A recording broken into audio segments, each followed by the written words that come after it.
welcome to We're Not Wizards. We are the best, but not wizards. Enjoy the show!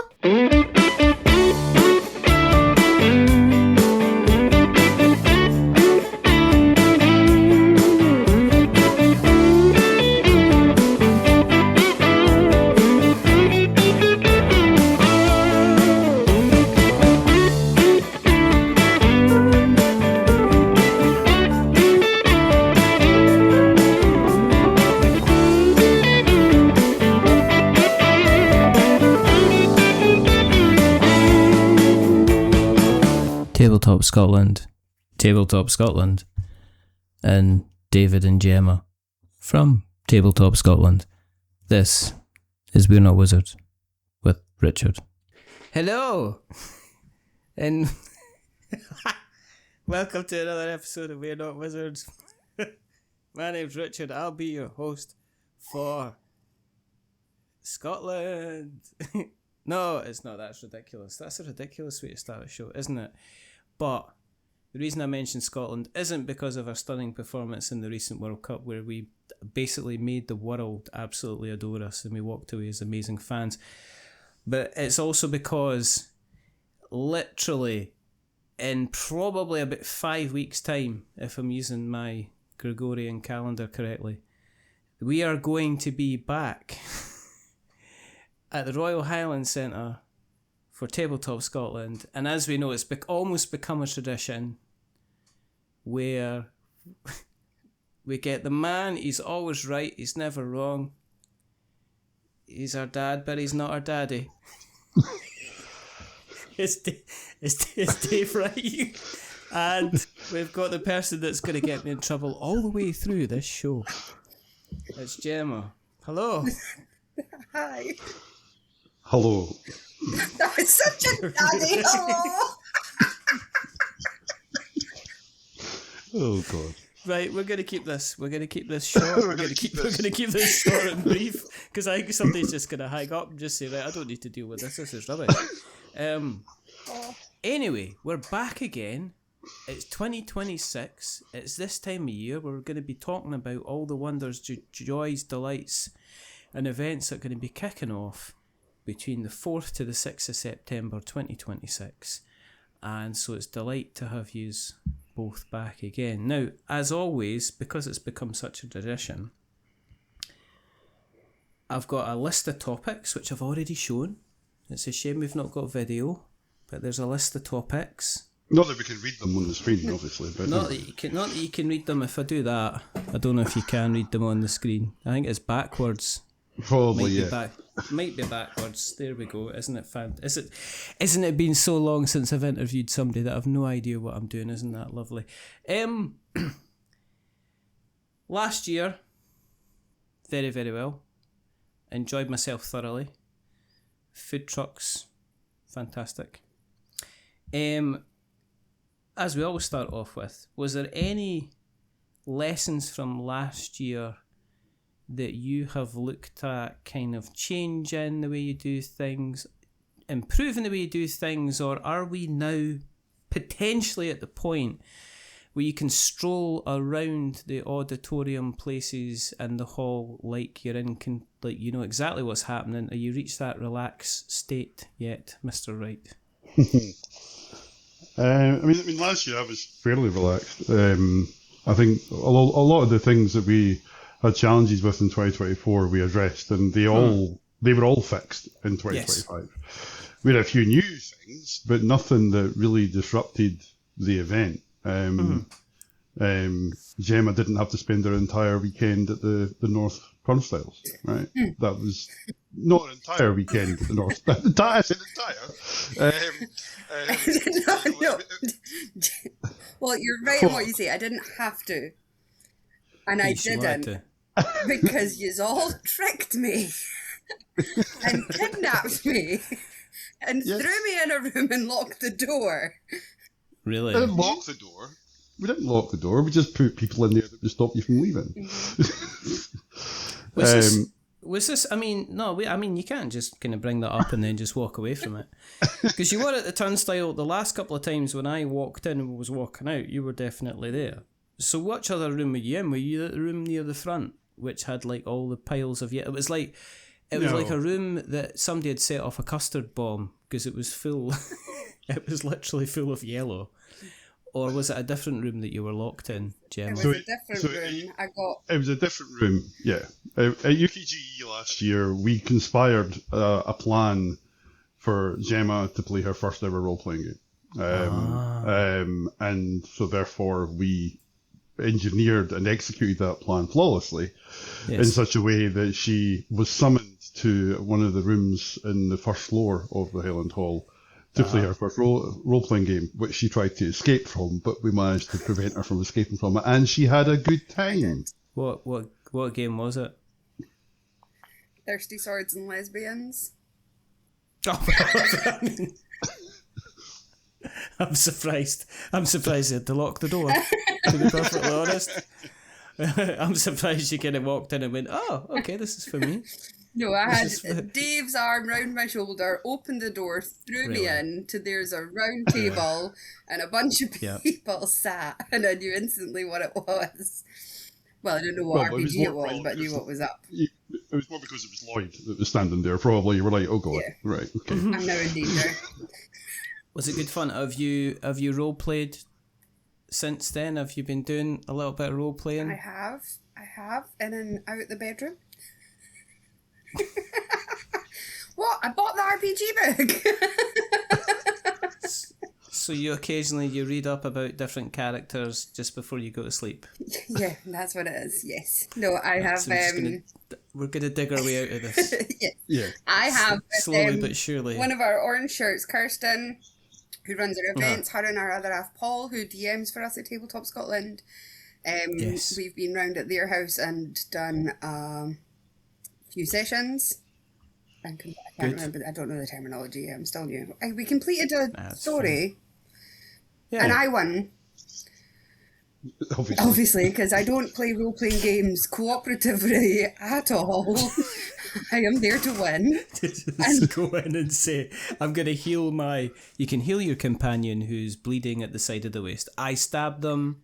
If I'm getting the win, then yeah. With all of my knives, and I take their treasure. Is that kind of how That's exactly what it is. And then I played UK Games Expo this year. I played an epic.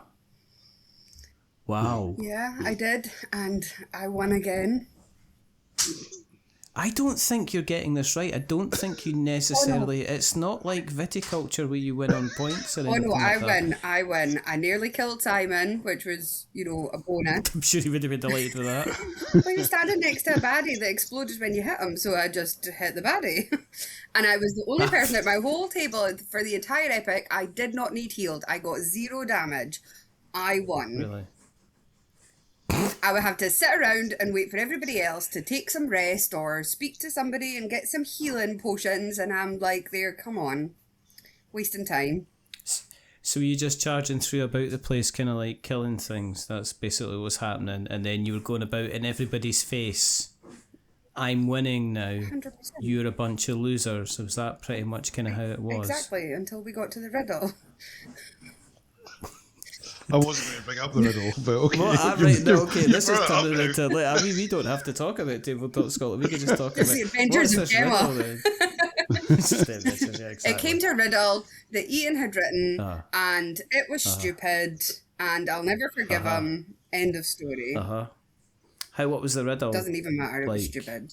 It obviously does matter, because you can't just say the riddle was stupid. Dave knows what the riddle was, don't you, Dave? Dave can dig out the riddle from the adventure. Dave can dig out the riddle. Let's hear that. I tell you what we could do is we could ask the riddle, and then at a later date we could give the answer to the riddle at the end of the show, and that'll give people enough time to rack their brains. Is it a long riddle, Dave, or is it quite a short riddle? It's not one of these ones that I'm currently opening up the Word document, so let me... Here we go. It's not one of these things I'm a chicken at 6 o'clock and then I turn into a duck at 12:30 and then I'm a towel at 4:30. What am I, kind of thing? Maybe we announce the answer to the riddle at the end of Tabletop Scotland and they need to come and speak to us. Because the adventure is being run again, you see, it's being run at Tabletop Scotland this year, so we can't share the answer.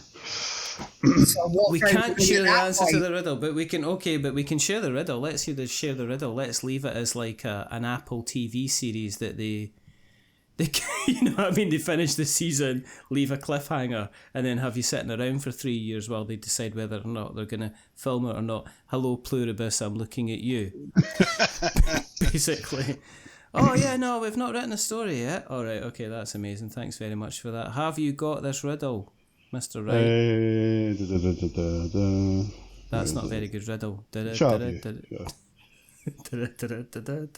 That's it. That's the incidental music while we build it up to wait. Oh, for God's sake. Right, okay. The font's core is warm and bold. A burn so pure, a glow so gold. And that is a puzzle that needs to be solved. That's it. Where is it? If I could see and you were not, what would make me wily? That's it. If I could see and you could not, and you were not, what would make me wily? That's some Sunday Times crossword kind of shit going on there. I'm being perfectly honest with you. Mr. Ian Hawthorne does like a good riddle. Did he write that with like Chat GPT or something? Just put a word. Though he got the word spaghetti and just like tipped it out on the plate and went, there we go. No, he's just a good writer. Is the answer? I'm the Roadrunner. Meep meep.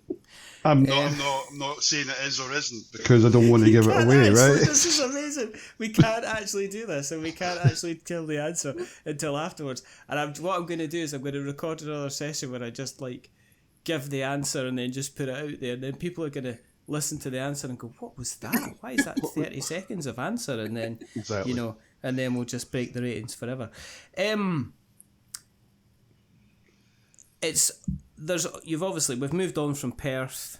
That is away, it's gone and stuff like that as well. And we're in obviously running an event on a place that's kind of running in an event. I take it places like things like parking and everything is still kind of the same. Have you had to steward that more, or they seem to take care of things like the parking? It's very much like UK Games Expo where they've kind of got people kind of directing folk about where to go. Yeah, I mean, the venue takes care of the attendee car park, as it were. We did give them some feedback on that about how it wasn't always clear where the blue badge parking was, as an example. Yeah. So that feedback has been passed on to their supplier to make sure that that's clearer this year. And there will be bike parking this year, if you can call parking for bikes. I don't know if that's what you call it, but anyway. Places for people to put their bicycles, basically. That's the big sign, is it? Places for people to put their bicycles. that was a whole thing last year, where it was only, I think, literally 2 or 3 days before the convention that the venue realised they do actually have something for that, and I was like, it's too late. Oh. But now they've got a mobile thing rather than a fixed thing, so it's going to be just in the North Car Park as well. I can imagine you could be getting the tram to the airport and then cycling along. I mean, literally cycling around the corner to get to the venue. I would imagine. So what you should be doing? Well, yeah, if you're taking your bike on the tram, but if you're getting the tram to the airport, you should go to either Stance 10 or Stance 11 and get on the Security Air Parks bus, which will drop you at the Holiday Inn Express, or at Security Air Parks car park, but it'll drop you at the Holiday Inn Express, which is literally right beside the North Dunsfiles. So yeah, that's very easy. I think that costs £2.50 or something like that for that service. And is the normal parking, is it still about a tenner a day, or if they put it up? It's still a tenner a day. Yeah. It's still a tenner a day. That's very important. We've got to make sure that's covered off, because you don't want to annoy.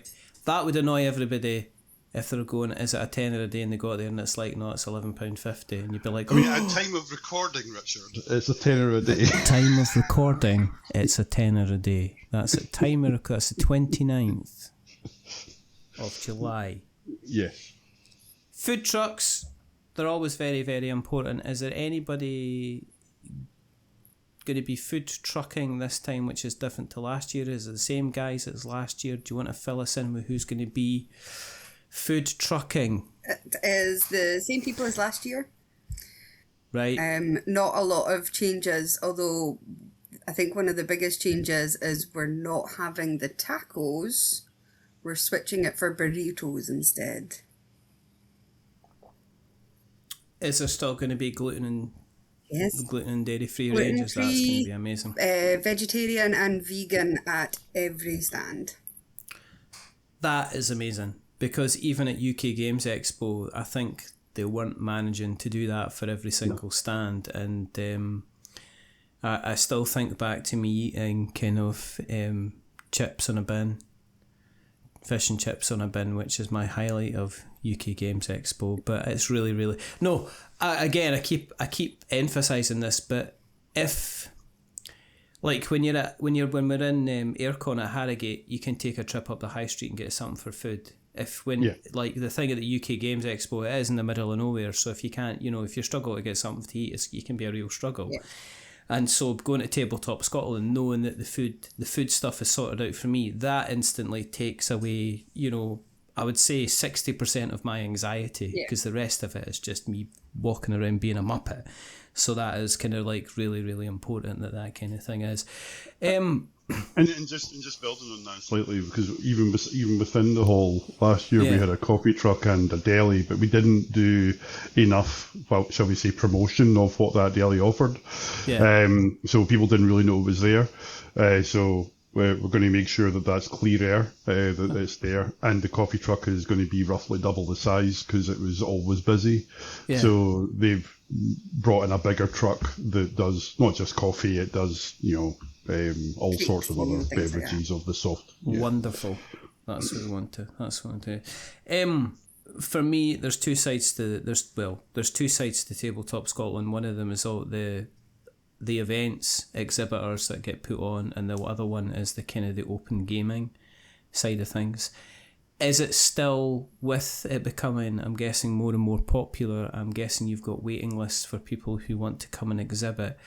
Have you had to look at the ratio of open gaming space compared to the exhibitor space again, or have you kept it kind of roughly the same as last time? So it is different. We do have a waiting list. We do have a lot of returning names, many of whom have taken, in some cases, significantly larger stands. But we also have a few, for want of a better phrase, notable absences from people. But that's just because it's not working for them this year for whatever reason, right? But the total number of exhibitors is about the same, if not one or two higher than last year. And the amount of space they take up is slightly more as a result of that. Right. So it's still roughly about just under half the hall is exhibitors, if you think of it that way. The rest of the hall, we've kind of redesigned that. The event space that we had along the north wall wasn't really working for us effectively from a utilisation point of view. So we've kind of pivoted that and changed how we approach events within the hall. So that's now going to be at the back of the hall, essentially where the game jam was. And the game jam and playtest zone have moved as a result of that. But the number of open play spaces is actually about 300 more than it was last year because of the way we've been able to tweak it, right? So the bring by is bigger, but not a lot bigger, but it's a bit bigger.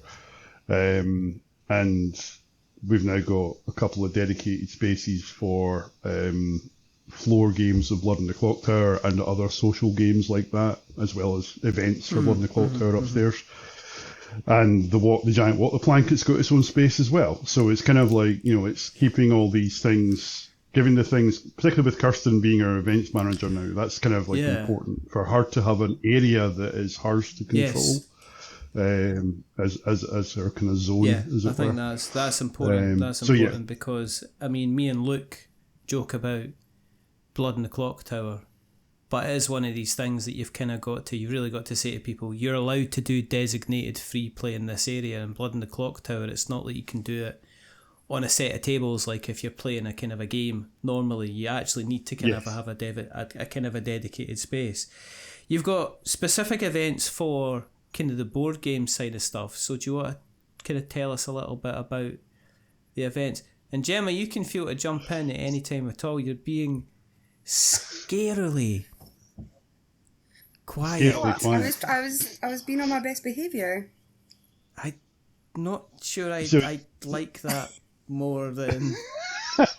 It absolutely does, because I'm sure we're going to get like some kind of audio kind of catastrophe happening. I was saving your editing time.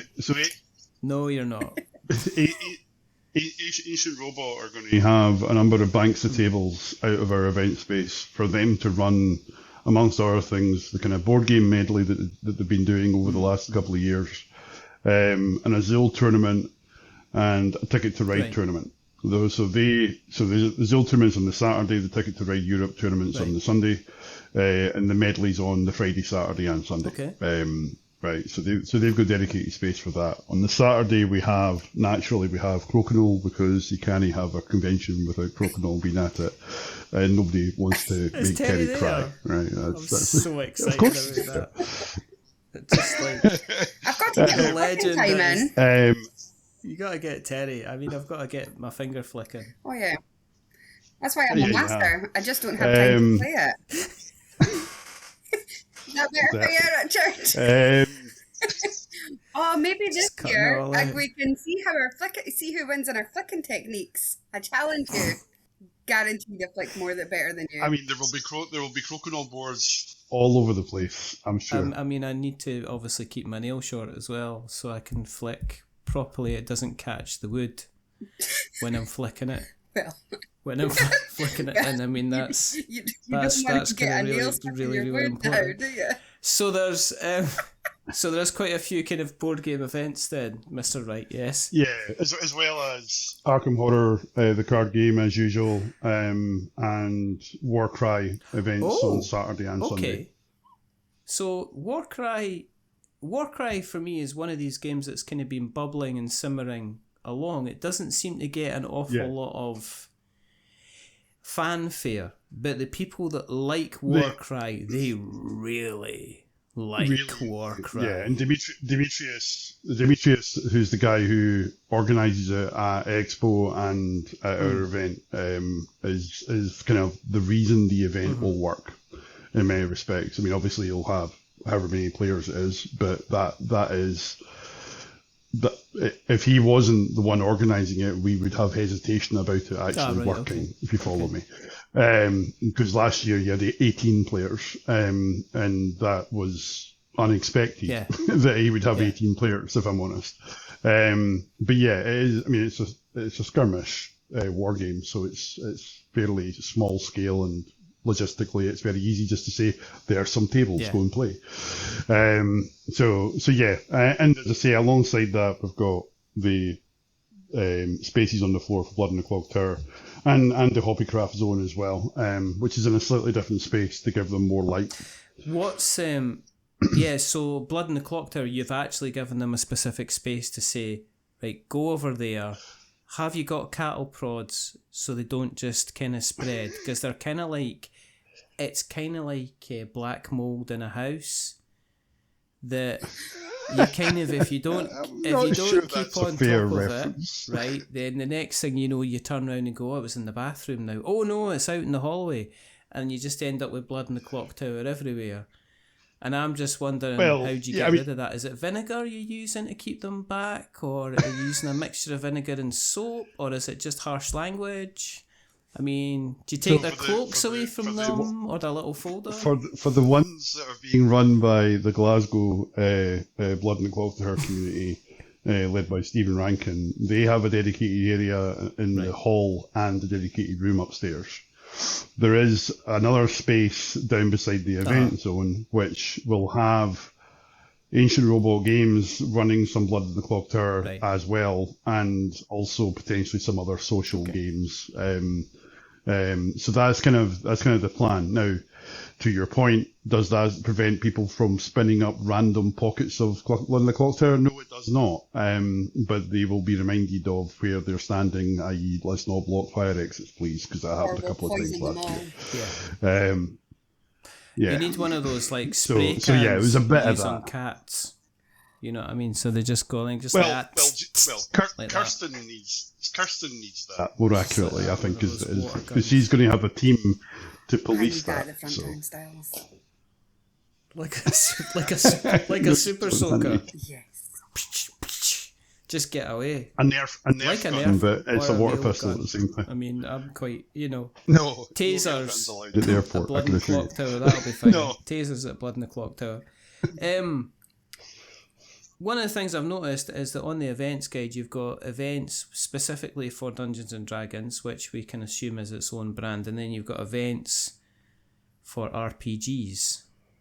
So I take it there's enough of it, kind of like a dedicated love of Dungeons and Dragons, that they have their own kind of set of events that's happening at Tabletop Scotland. Yeah, I think part of that is the brand awareness of D&D means that people who have never played a role-playing game before, they'll probably gravitate towards that anyway, right? But the big reason for that is we run more D&D at Tabletop Scotland than any other event in the UK, right? So that includes UK Games Expo because we run all the D&D at UK Games Expo. We're the big girls at D&D. Right? That's amazing. I like that. Go and say that again. Go and say that again. You are just the whole that you are the biggest event runner of Dungeons and Dragons. Dungeons and Dragons within the UK. And in addition to doing it at Tabletop Scotland and at UK Games Expo, we're also doing it at the V&A in Dundee in December. Themed with their David Bowie exhibition, and we did that last year, themed with a garden exhibition they had. Yeah, so it's something. Past the date. That sounds really good. That sounds really. It does sound really good. We've no idea what we're doing yet for the one this December, but we'll work that out. We'll figure it out together. but the main kind of thing for the role playing, including D&D in general, is last year we had. I think it was 23 or 24 tables in total. This year it's 35 tables, right, in total. So D&D's been increased by 2 tables to take it to 12. General role-playing games, for one better phrase, which includes some kind of homebrew Dungeons and Dragons content, but lots and lots of other games. It's something like 63 different systems we're running. That has 23 tables dedicated to it. So, that's a lot. I think it's 245 or something like that individual sessions. 246 individual sessions we're running over the 3 days. And only UK Games Expo runs more RPGs than we do. Wow. That is very, very impressive. And will you be getting involved in the RPGing, Gemma? I currently have no plans to. However, other people may have plans, but no. I can either confirm or deny. It's like Cilla Black, surprise, surprise. Drag you into a room. Did you know today you're going to be a necromancer? Well, there you go. Last year at Tabletop, I not only bought Thirsty Lesbians, I bought I bought them a coffee. And cheers. And they said thank you. And then you played a role-playing game. And then, that's Tabletop Scotland After Dark. I bought My Little Pony. Which is not a thing, to be clear. It's possibly a thing. But I also bought My Little Pony. Actually, it reminds me I need to buy a My Little Pony outfit because I want to try that one next. I don't need to know that. But but no, I mean, on the terms of the social side, we have also got, on Saturday, we've got the legend, the living legend, who's taller than you always remember him that he's Ian McAllister, running the pub quiz. Isn't he tall? Do you know, like, when he's... Yeah, you're right. He is taller than you think he should be. Because Jamie's going to be tall. But then you see Ian and go, oh my goodness, you are actually also very, very tall as well. It's quite surprising. I mean, Richard, I'm 5'1". You're tall compared to me. I mean, the couch that you're sitting on is probably you have to get a footsie up, let's face it, to get on there. I mean, that's in terms of tall. But they're running the pub quiz this year as well, as usual. As per usual. Yeah. There's also the mixer as well that's taking place this year again. And it is, yes. It was very successful last year. So do you want to tell us a little bit about that? So the mixer is just anybody that LGBTQ, AI plus, allies, anybody. It's just a safe space. We met up last year. There was some juice. We sat in a circle. We had a drink. We had a bit of a chat. We spoke about the games that we like, the designers that we like, and it certainly fit into the Alphabet Mafia as well, which was really important and representing. And it's just a really comfortable, chill time to just meet some new people. And it was brilliant. So we're bringing it back again. It's in a different space this year. It's not upstairs. Where is it going to be this time? Downstairs. So last year, when you walk into, not even last year, when you walk into the reception area of Island Hall, you've got what will be the bar on the left-hand side. On the right-hand side, we had an overflow for the bar. It didn't really get used, right? So it's supposed to be a coffee lounge, but what we've done is we've turned that into that space for the mixer, but also for the talks and special guest event that we've got on the Friday as well. We needed to create space up the stairs for all the extra RPG tables, so the seminar room has become RPG space. People. They're not there with the Blood in the Clock Tower people. I mean, they're not that close. I mean, the Blood in the Clock Tower people are but I mean, the RPG people, they're cool. But I mean, obviously, if you have to give them a couple of extra tables, then that's fine. But obviously, if you need to move people about, then that's okay as well. Everything is kind of acceptable to me so far. It's all very, very good. But it's good to see it's kind of organised. What time is that kind of door staying open then on, say, the Friday and the Saturday? And that's open. That's basically open game in the. As far as I'm aware, was it 5 o'clock or 6 o'clock where most of the stalls and exhibitors kind of shut down? 6 o'clock is when the exhibitors stop training on the Friday and the Saturday. 5 o'clock on the Sunday, but 6 o'clock on the Friday and Saturday. And then the hall and the upstairs for the role playing and Blood in the Clock Tower continues until 11 p.m. that night. And that's a hard cut off as well. There's none of this staying in the place until ever. I'm guessing folk need to go home. And we need to actually get some sleep. After the nightcap in the hotel, then we get some sleep. After the 15 there will likely be some form of liquid refreshment when we get back to the hotel. That'll be fun. Or food if we've forgotten to eat. That we are. Look at that stern face there, just saying, you better eat. I'm going to bring you energy bars and drinks during the game. And it's not like me that's reminding them. No, it's not. I've turned the tables a bit. So we just look at each other from afar and know what we're. Have you eaten? Pointing finger. Like that. Very much. I never mentioned from a board game, we've got Pandemic Survival again, because of course we've got Pandemic Survival. That's on the Sunday. We have that every year. And that seems to be finding its nice little kind of place in its nice little niche. One of the things that people come along for is they'll be coming along to experience new games or older games or games that they've wanted to play kind of some time. So for them, we've got the games library, which is kind of set up. Is it who's going to be running it kind of this year? We are. Oh. So we've sourced a collection of games round about. There's going to be about 700 to 750 in the library itself, which are games that we've sourced through, I won't go into that. And one of our team, who is very familiar to running games libraries for us because he did it in our first year. Kenny is going to be running our games library for us. Kenny's wonderful. Yeah, so he'll obviously have people with him, but Kenny is going to run our games library, and that's all kind of. And one of the reasons for that is really just to give us, well, as you'll know, I'm a bit of a control freak, so giving us newsflash on We're Not Wizards podcast. Mr. David Wright is a control freak. Did you know, Gemma? Brand new information. Did you know? Are you allowed to even answer that question if you not got your list of what you're allowed to say? I may get because I've got my list of what I'm allowed to say.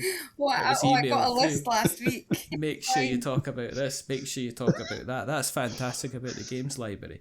Though for people who are looking to maybe not only play but maybe buy or maybe even bring something along to sell, you've got the bring something along to sell and maybe buy something else stall as well. We do have. I wish it had a catchier name.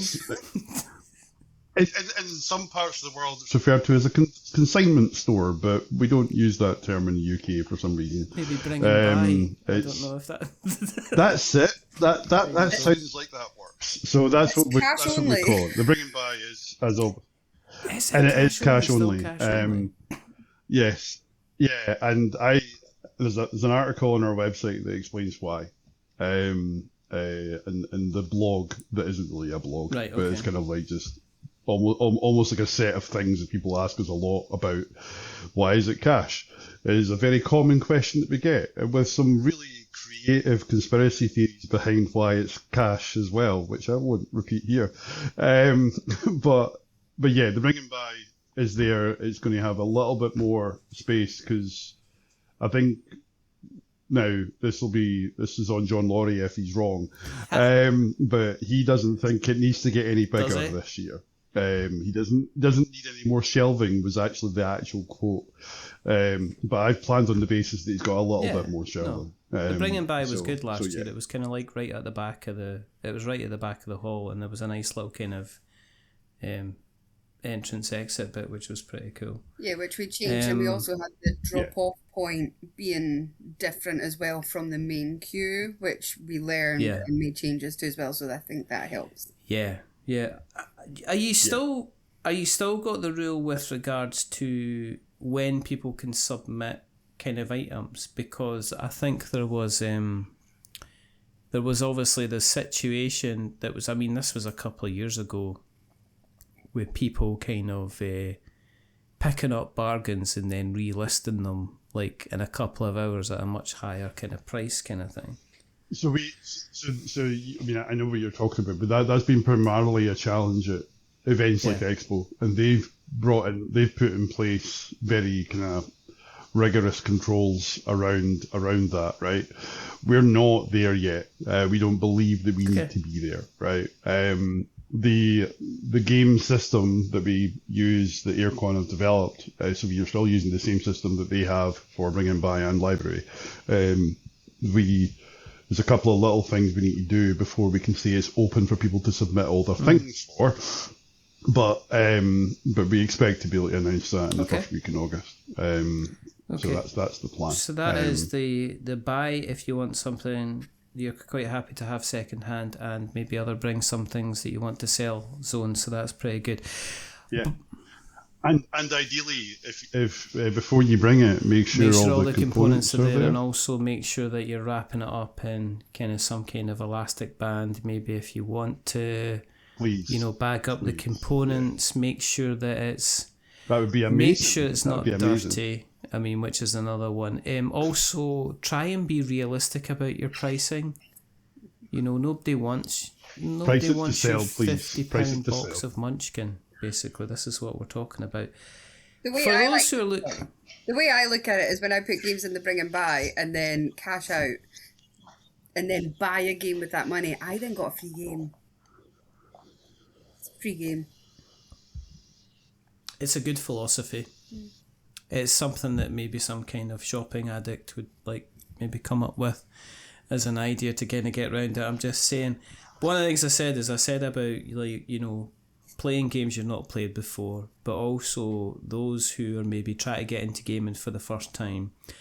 The thing about Tabletop Scotland has always been and continues to be kind of family and child friendly, hence the way that the tickets are kind of a way are priced, and obviously the family ticket and how that's arranged and everything like that.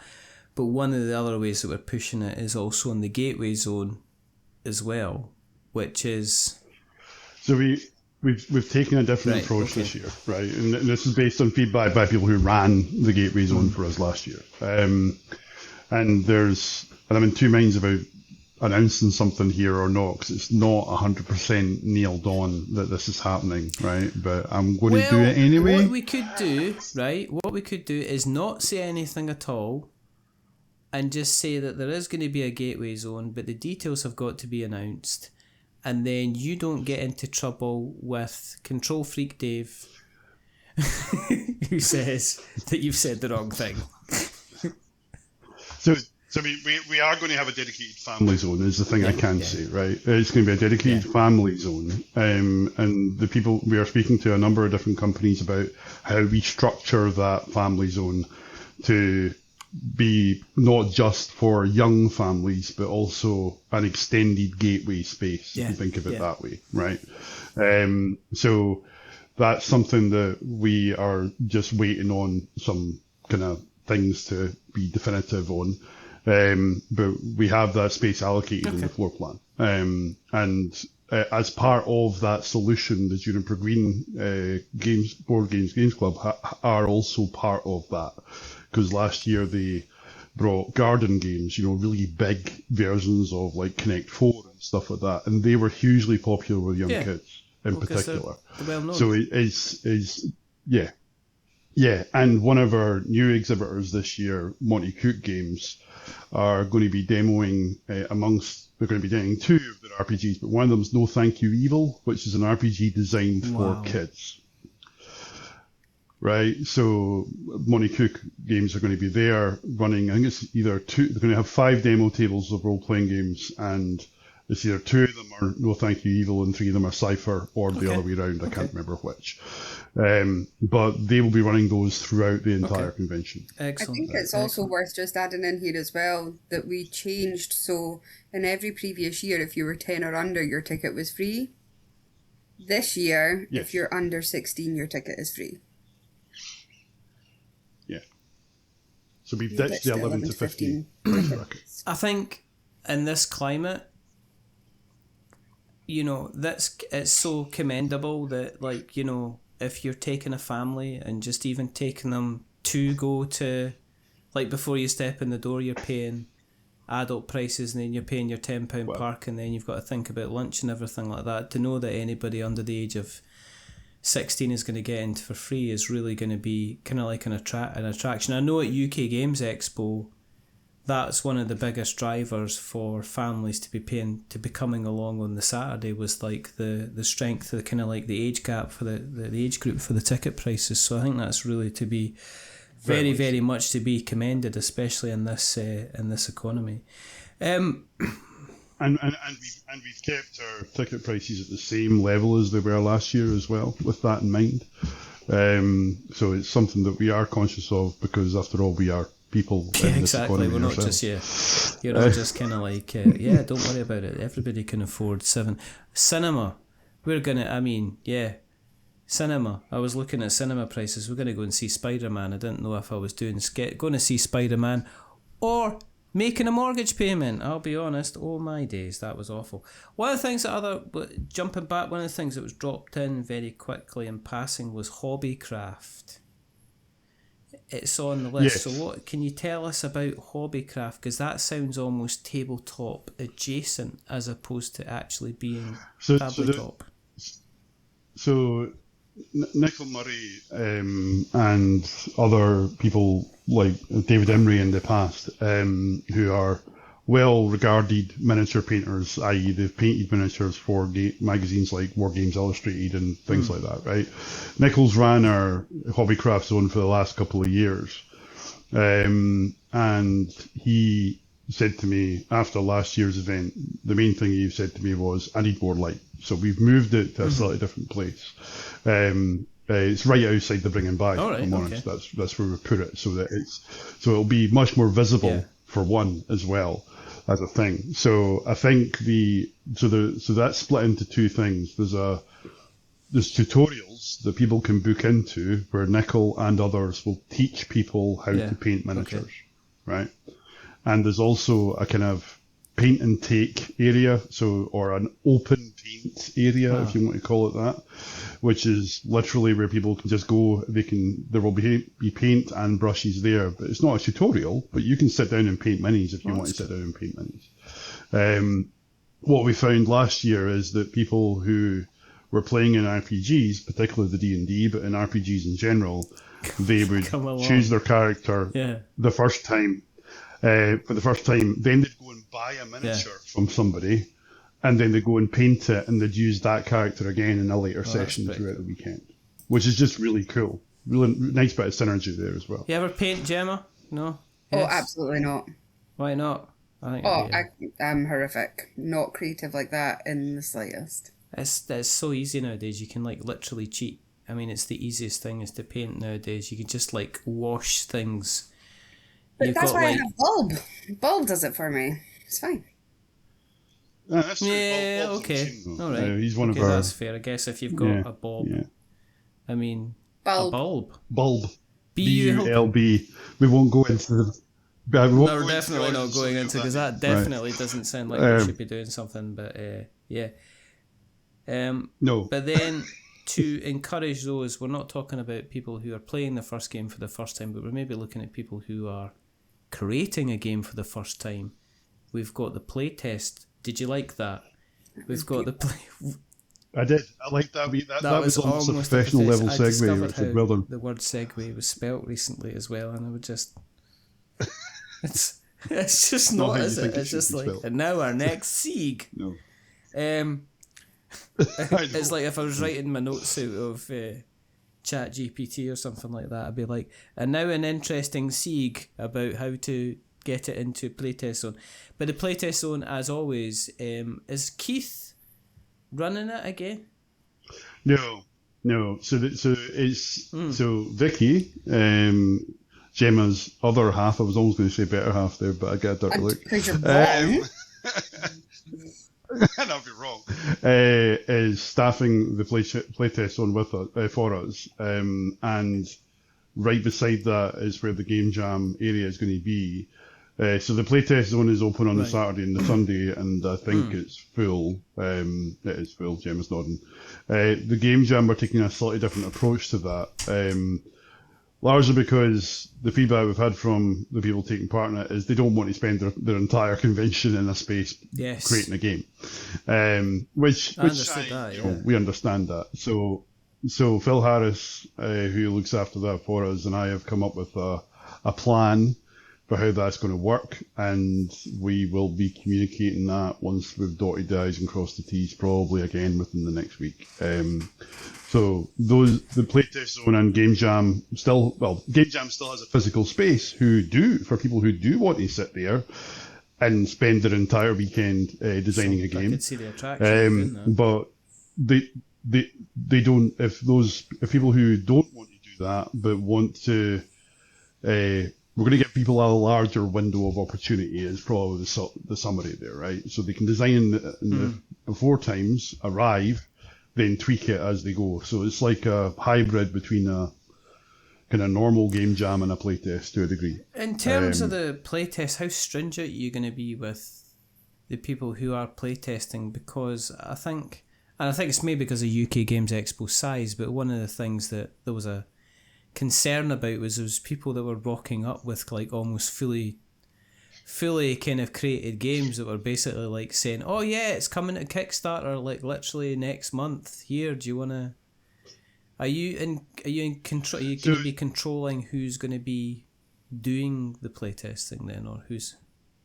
So we do have, I think it's 2 or 3. Let's just call them mature designs that will be within the playtest zone, right? But they get a slot, right? They're not there the entire weekend, Yeah.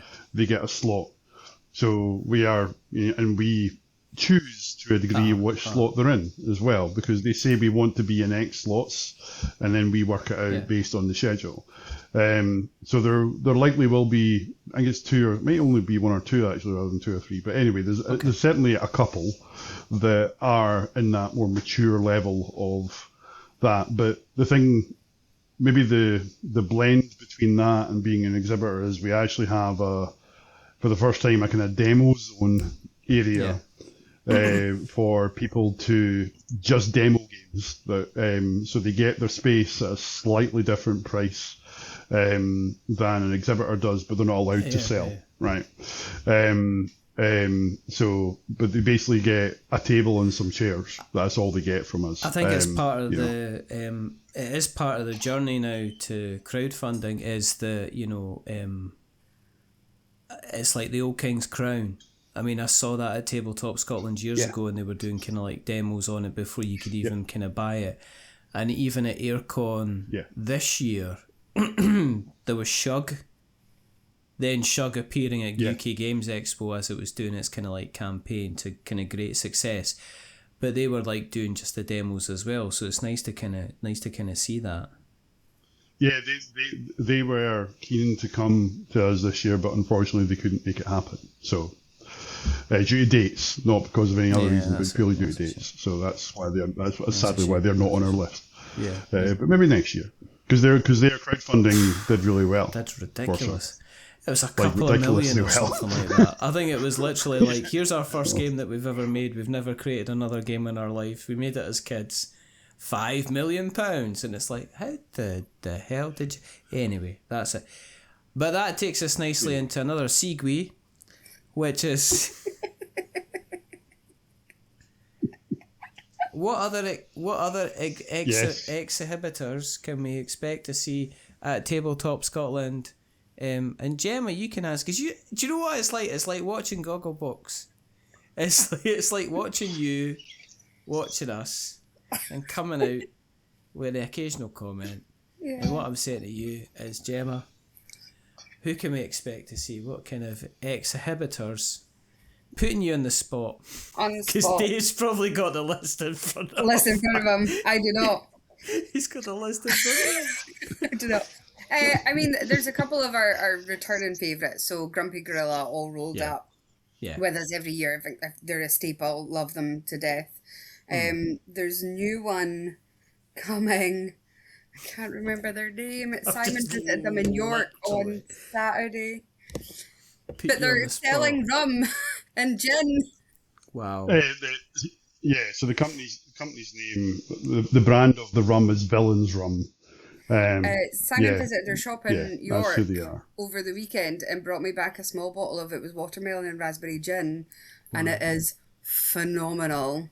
Really? I've already been on their website and they don't do big bottles, so I need to reach out to them and be like, can you bring some of this up for me, please? Bring all of it. But yeah, so they're very different. We've never had anything like that before. So I'm very excited. Is there any designer, illustrator type people that you're going to be fawning over and looking to get your box signed? Well, she hasn't released another game, so I can't. Well, you can I know. Catherine Redgrave is coming. She has already signed both my game boxes from her games. I'm sure I'll find something for her to sign. Maybe I'll wear this t-shirt and get her to sign that. I am not ever explaining what is on that t-shirt ever. It's not going to happen. I wore it especially for you, look. That's going to be the cover art. That's going to be the cover art for the episode. It's absolutely not going to be good fun. But speaking of special people who are special guests, I feel obligated to talk about our sponsors. Okay. Right. Okay. So All Rolled Up, James already mentioned, are one of our sponsors. Ancient Robot Games are one of our sponsors. Grumpy Gorilla are one of our sponsors. UK Games Expo and Medusa Games, which is Richard Denning's board game company, are both premier sponsors this year as well. as are Thistle's Tavern, but Thistle Tavern won't have a stall this year because they've just opened the shop up in Edinburgh. Mystery Dice Goblin are a premier sponsor this year, as well as our Cross Paths. Now, Cross Paths are an indie RPG company. I met Ash, who runs it, a few years ago, and they came to Tabletop Scotland for the first time last year. Had such a great time. Their stand is huge this year, and they're really going all out because they just loved interacting with our attendees. Then we've also got Element Games, who have just opened up a shop in Glasgow, but they are going to have a stand. They are one of our associate sponsors at our Chaos Curios and Fourscore Gaming. Chaos Curios, Roz, is also sponsoring the D&D. Bunny Hog Games, who have a Christmas game, and they've now got 2 other games that they're bringing along. They're one of our associate sponsors. And it's not updated on the website yet because I haven't got to it, but Asmodee will be there as one of our associate sponsors as well. So, and there's going to be, as you say, there's going to be roughly the same number of... It's about 132 currently, yeah. One of the things we've tried to do slightly differently this year as well is kind of take a community approach to this. So, for example, Chimera is a fiction festival in Edinburgh that clashes with the UK Games Expo every single year. So we've invited them along to have a stand so they can talk about their event, because we as a team will be at Expo, so we can't really go along to it. But our attendees might be interested in going along to it. You know, so there's things like that. And we're also giving a table over to the Independent Workers Union of Great Britain, the Game Workers branch of that. Socialist. So you dirty communist. So they've now got a tabletop branch within. Word. And those are all people who already come to the convention as individuals, but they asked and we were like, yeah, why not? Right? So there's a few things like that we're doing. But I just wanted to mention those two specifically. That's what I say. I mean, you'll be... What kind of special guests have we got? You ignored my Sieg earlier on, so I retreated from my Sieg. From your Sieg. So it was almost like it was a siege engine. So if we can go back to our special guests. So did I break the rules of gaming? You broke for that, the rules did I, of Richard? Segway. Right? But special guest right, things. okay. So our special guest this year is Paul Grogan of Gaming Rules. You're absolutely just a diamond. You're the best. And before we started recording this, Paul, we did discuss the fact that we have Jaffa cakes for you at the convention. Everybody, if you listen to all this, Jaffa cakes. Get yourself a packet of Jaffa cakes and drop. I want a wall of Jaffa cakes around this man. I want him to build a Jaffa cake for. He's going to be sitting there going, full moon, half moon, total eclipse, all the way through the entire thing. Let's give this guy type 2 diabetes by the time he leaves. That's what I'm saying. We don't want to do that. Come on. We don't want to do that. Does it have to be the original Jaffa cakes, or can it be sometimes they do... Listen, I think you just give him what he wants. You get the big Jaffa cake bars as well. Let's surprise him. Let's home bake Jaffa cakes for Paul Grogan. If you want to do that, Richard, you're more than welcome to do that off your own back, mate. Orange rindless marmalade. And then a big layer of chocolate. Didn't they do years ago like a massive Jaffa cake that was like a birthday cake? Yeah, they did. You could get that. I mean, hashtag. I mean, you can't eat it. Jaffa cakes for Paul. But I would take a Jaffa cake for Paul if something was going to happen that meant the Paul Grogan Gaming Rules would end unless I ate a Jaffa cake. I would seriously consider doing it. As long as I had quick access to a bathroom facility afterwards, then it would definitely be considered. I was going to say, as long as you you'd near literally the be kicked out of the kind of the convention hall for the venue. band. You know what I mean? I realised the Jackson Pollock event was on this week. This is next week. And luckily for you and all our attendees, our bathroom situation hasn't changed. There are male, female, and non-binary and disabled toilets all available for everybody. Wonderful. Wonderful. Look at that segue. Exactly. Well done, honey. So Paul on the Friday is hosting just one event, or as I've dubbed it, just a large one. To which Paul's response was, "Ooh, yeah." He's the comedy great. So he's doing a just one event on the Friday evening. That's before the mixer.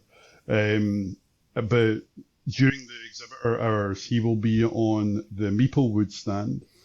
And Meeplewood are bringing a specific table for Paul to demo games. So right now, and probably eating Jaffa cakes, yeah. So he's going to be demoing Excursions, which is a Galactic Cruise game. He's going to be demoing Cubaneo, I can never pronounce that one, which is by Deep Print. And he's also demoing 2 games by Mind Clash, who are also exhibiting Ember Heart and Revenant. So, but because if people aren't familiar with the gaming rules format of how Paul does this, he does a full playthrough of a game. So you are literally playing a game with Paul as he teaches you it, and you will get the full experience of the game. So he's going to be doing that all weekend. The schedule for that Paul will publish through his own social media, and people will be able to sign up for that, I think, Gaming through his rules, Patreon. Yep. Lovely fella. Chuck him a quid as well, that's always good. Yes. And then obviously I'm going to be there. Not on a table. You are. Not on a table. Working. No special guests. I don't need Jaffa cakes. I'm just going to turn up. I'm just going to entertain on the Sunday. I am going to be helping out. It's going to be tremendous fun, and obviously I will be there gloriously providing entertainment and fun, potentially juggling. Potentially, juggling. I've injured my arm a little bit, so I don't know how much juggling I'm going to be doing. I'm going to be, I'm going to be basically, and I'm not going to be charging anything. It's all for charity, mate. As I say, but obviously, speaking of charities, one of the things that we do. every it's such a well-greased siege engine. It's amazing. One of the things that we do every year at Tabletop Scotland, I was just saying why you say we, it's almost like I'm part of the team, but one of the things that we do every year at Tabletop Scotland is that we like to support a charity, a very, very good cause.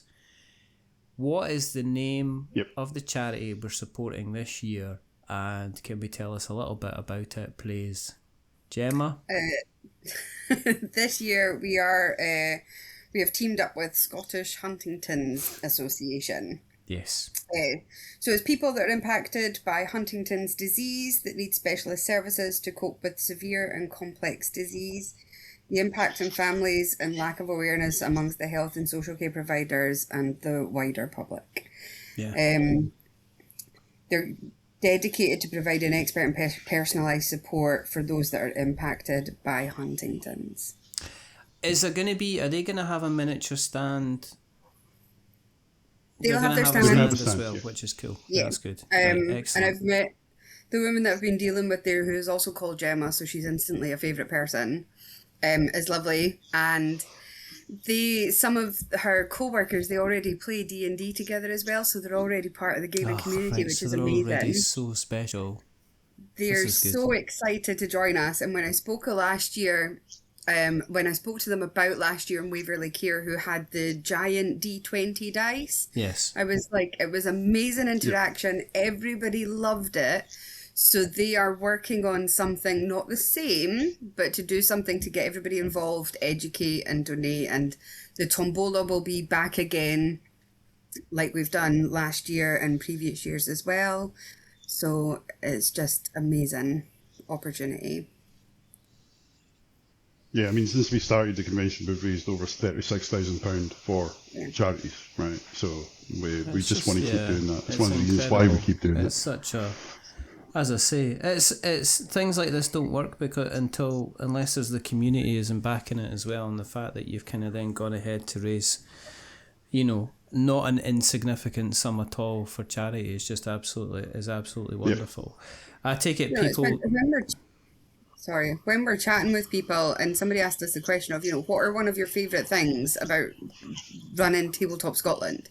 And the money that we raise for charity and provide that, and just to see how our gaming community pull together to support, because we have different charities every year. Yeah. And everybody pulls together, and it's just amazing. And I absolutely love that everybody donates, everybody gets in and out, the exhibitors that donate to, and even non-exhibitors, people that aren't even there, will send us games to put in the tombola to support with the charity. Yeah. And I just love it. It's amazing. It's very, very worthwhile. Indeed. What's the price of entry? How many beans? What are we talking about? If you're under 16, it's free. If you're under 16, it's free, which means that me and Dave get in for free. And Gemma gets in for free as well, because she's helping to organise it. But anyway, ticket prices. If you're coming just on the Saturday, it's £23, right? But if you're going to come we've got individual pricing for Friday, Saturday, Sunday, Friday and Saturday, weekend, which is just Saturday and Sunday, obviously, or all 3 days, right? So we give you the buffet option of how you want to work it, right? So with the Saturday ticket, which is normally our busier day, that's £23. Friday, it's £15. It doesn't open till noon on the Friday, but it's £15. And on the Sunday, it's £20. The combined tickets for Friday and Saturday, weekend or 3 day, are discounted against those prices. So if you, rather than a Saturday and Sunday costing you 43, a weekend costs you 40, as an example, right? So and again, these are the same prices that we had last year. So the only thing we've done differently this year is create a Friday and Saturday ticket, and that's based on feedback. Because I think that's what some people can. That's the only time that some people can go along.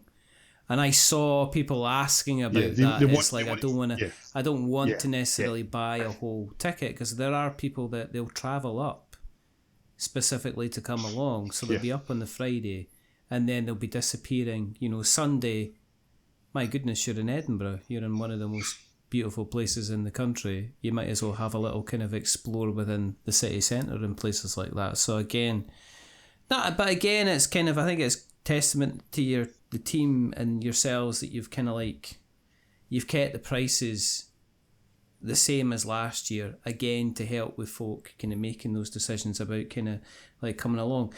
Are you at the point where it's kind of like, the ticket sales are going to happen? Do you still worry as much about the ticket? Because I know we don't usually. I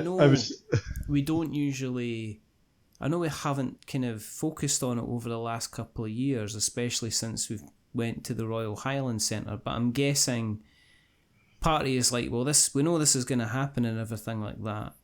Is it make it easier? There's a kind of safe line where you're like, well, everything's kind of covered. We know our costs are covered now, and everything else is just going to help make it better and move it forward.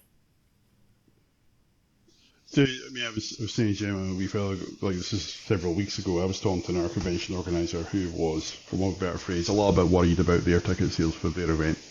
And I asked them the question of, but how does it compare to the previous year at that point in time? Are you tracking performance as a year-on-year perspective to see if you've got a trend? No, they weren't. Now, as people may or may not know, I have a lot of spreadsheets. It's got a lilac bit on. Are you still got a lilac bit on one of your spreadsheets? I have more colours now than before. It's lilac boy. But it is the sort of thing that trend of sales is something we track. So do we worry about it? Still, the answer to that is, well, I do, yes, because I want us to still achieve a certain number. But at the same time, the trend, the pattern of behaviour of people buying tickets is pretty predictable to a degree. It's just that last, how many 5, 6 did you say it weeks, was? yeah. 5, There'll be 6 kind weeks, of like a little right? bit of squeaky bum. Right, you know. that's where Yeah. it's very unpredictable as to what it is. Now, like last year, we will not be switching off people's ability to buy tickets online during the convention. So if people, rather than people having to think, oh, I won't know if I can get in until I get to the gate, people can pre-book right through the convention, including on the Sunday morning if they want to come on the Sunday. Because even though we don't sell out as such, I think people still have that natural fear of, well, it might be sold out. So, because we got those questions a lot in 2024, if I'm honest. So by keeping that on and us keeping an eye on what the attendance is going to be, we can disable it if it ever reached that, but it won't reach that. Well, I don't think it will, right? But we have a plan in place for this. You're at this nice space where, and I've always said this about coming along to the show, I've never walked into Tabletop Scotland and went, oh, this is a bit too busy. UK Games Expo this year, when I walked around it was like, I was so glad where I was in UK Games Expo because it was my own space, and if anybody came in, I was like, leave me alone, go away. I know I'm meant to be demoing this, but leave me alone. But what I liked was the fact, going around UK Games Expo would have been a horrendous, overwhelming experience for a lot of people. If it was your first time going on like the Saturday. I mean, the Sunday was better, but the thing I've always loved about, Tabletop Scotland is you go in there and it's not like you go in and go, oh, this is quiet. You walk in and go, this is nice. There's a lot of people here. It's comfortable. But I don't feel like I'm crowded by lots and lots of people if I sit down and play a game. It's kind of it's that lovely kind of atmosphere that you get where you don't feel it's not like you feel like you've decided you're going to let in an extra couple of thousand people because it puts extra kind of coinage in your back pocket, if that makes sense. You're kind of still very much in control, still very comfortable. And it goes back to if it got too busy, I think people would start to bump their gums about it because I think it would become very obvious, They would. Yeah, it is the sort of thing. We're going to say the exact same thing, I think. I mean, on my slight one, at UK Games Expo, I'm 5'1", so I just get armpitted the entire time.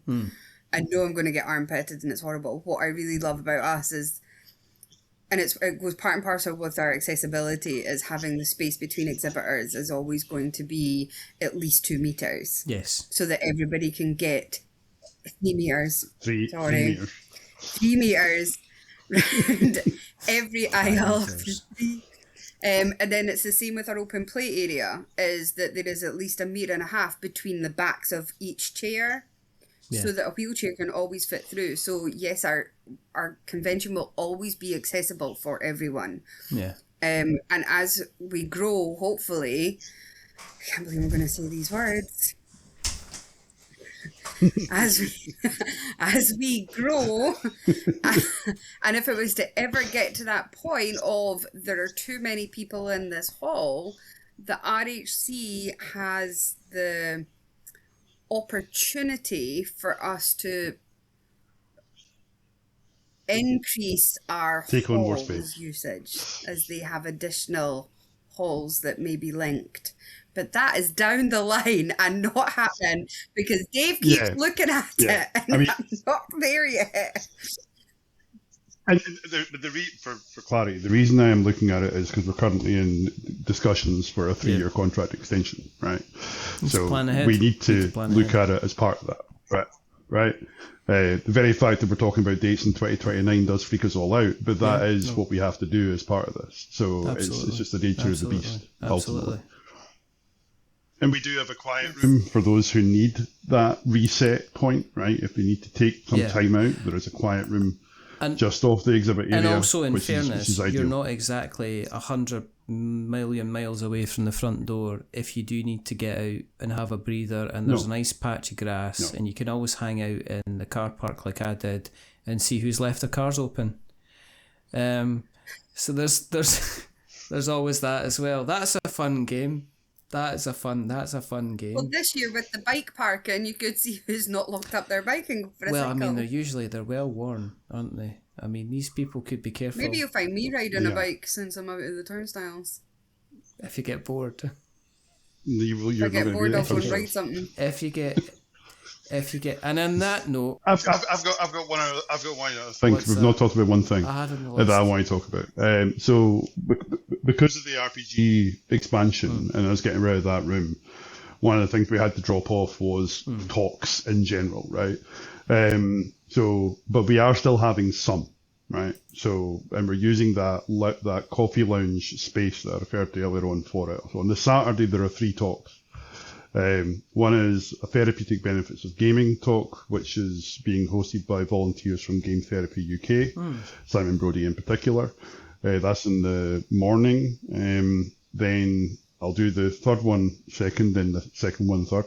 In the evening, Peter Riallison is doing a talk on Dracula and how the narrative of Dracula has been throughout the entire RPG hobby since its beginning. So he's doing essentially a talk all about that for about an hour and a half.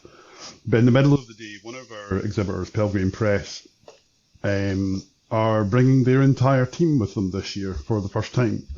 So Ken Height and Robin D. Laws, who are, if you've been in the RPG hobby since the 90s, you will recognise their names for having worked on games like Vampire the Masquerade and stuff like that.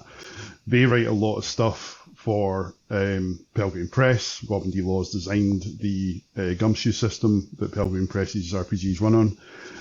They are hosting a live version of their Talk About Stuff podcast at the convention. And Gareth Writer Hanrahan from their design team is running 2 sessions of RPGs, one on the Friday night and on the Saturday. And Kat will not be on her own for the first time at a Tabletop Scotland. She's going to have people with her because normally she comes solo. So that's fab, and that's we see that as a big bit of kind of feedback from them, that they see us as that kind of place now within the industry, that they are bringing their kind of design team over from the States, including their families, to come to Tabletop Scotland and spend some time in Edinburgh. Back to your other point. So that's really, really cool. That's really, really cool. If we want to keep an eye on what's going to happen over the next 5 weeks, where's the best place to go to find out what is going to happen over the next 5 weeks? Well, let me just give you Dave's mobile number. Right, okay. So it's No, let's not do that. Let's not do that. 7. No. Richard, I don't have your mobile number. I don't have your number. No. It is 0700 Daddy. So, please. No, so the website Tabletop Scotland.co.uk has all the information on it. If you want to be kept up to date with when we announce things or when we remind people about things they may have forgotten about, then we'll use social media channels. We're on all of them, right? Apart from TikTok. You'd be so good at dancing. And we will be sending out. Well, we would need somebody who was willing to do it, is the question, right? So you could do that for us, Richard. You were saying earlier on, you could do that for us. Anyway, moving on. We will be also. We will also be doing a series of newsletter drops between now and the convention as well. So on our website, you can click on the newsletter button and you can then subscribe to the newsletter from there if you're not already on it. But when you buy a ticket, it'll ask you if you want to subscribe to the newsletter. Make sure you check out that newsletter because it'll be full of information. Exactly. It'll have news in a letter format. But yeah, I don't know who's trying to break who here. I won. I think you might have actually. Electronic news. There we go. But obviously, But yeah, I mean, I think we post anything and everything that's an announcement of a kind. Like we've been announcing all of our exhibitors one by one across the social media and stuff like that. So it's recognising that all of the information is on the website. But if you want to know about what's changed since the last time you looked, it will be. Social media will tell you that. And we will, of course, make sure that we put all the links in the show notes so that we have got notes to show, because that is how we work. If you want to keep an eye on what we are up to, there's a couple of places. The main one is if you're just podcast focused, and you want to check out all the podcasts that we've done in the past, go to we'renotwizards.com or your podcast catcher of choice. And if you've not done it in a while, give us a little rating or a review. Reviews are fine. We've probably not had a review in ages, but there you go. That's just, what we do. However, if you want to keep an eye on all of the other stuff that we do, like written reviews and also the podcasts and opinion pieces and stuff like that, go to we'renotwizards.co.uk and you will find little snippets and sometimes press releases and stuff like that as well, which is always good fun. There's only a couple more things to do. The main thing, the first thing is to remember that we're many things, but we're not wizards. Are we wizards, Gemma? No. Yes! Are you a wizard, Dave? Not today, that's good enough for me. And the second thing is to say goodbye. So it's a goodbye from the wonderful, the fantastic, the amazing, the person who had a vision, has a dream, brought everybody together and stuck us under what's literally one of the biggest tin sheds in Scotland. It's Mr. Dave Wright. Say goodbye, Mr. Dave Wright. Goodbye. And it's a goodbye from... I can't, it'd be like starting an epic kind of tale just to even start like a description. Where do I start? Call me Ahab. There's not enough adjectives in the world. There's not enough adjectives in the world. I wish I knew what the word adjective meant. There is a verb, and that is if you're going to go and do anything, make sure you do it, and do it as a Gemma. So it's goodbye from Gemma. Who's Gemma-ing just now? Goodbye, beautiful. And it's a goodbye from you. Remember, stay safe, roll sixes, make something awful, stay spicy, and goodbye. A wizard is never late.